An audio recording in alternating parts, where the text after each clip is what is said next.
unless the writ of the Pakistani state is fully restored by the closure of all links with radicals and their eradication. The Pakistani state transformation into a growing modern economy integrated fully into the global network of trade and commerce will remain as aspiration, at best making state failure at a more likely result. Finally, to a greater extent, the religious extremist groups have been able to mold the public opinion in their favor after describing their campaign as timely effort to save Islam and Muslims. Thank you, Mr. President. Thank you. I now give the floor to the distinguished representative of World Environment and Resources Council.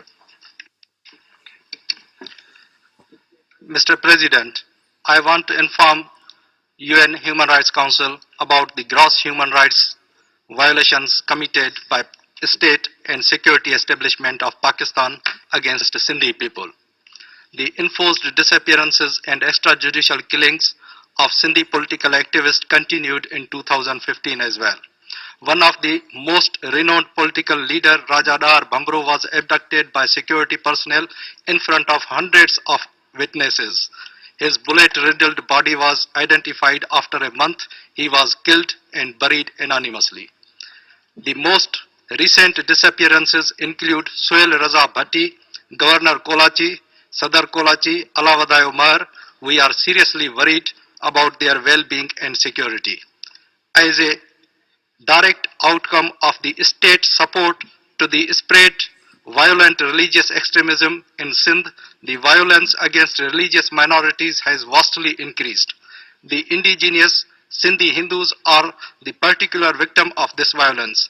In recent months, scores of young girls, including Lakshmi, Koli, Radhika Meghwad, Sapna, Rajkumari, Anita Meghwad, were forcibly kidnapped, converted, and then married forcibly.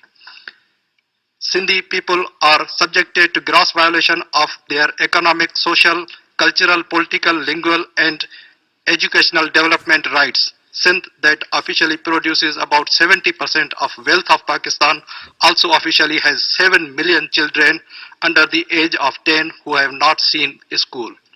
60% of population suffer from malnutrition.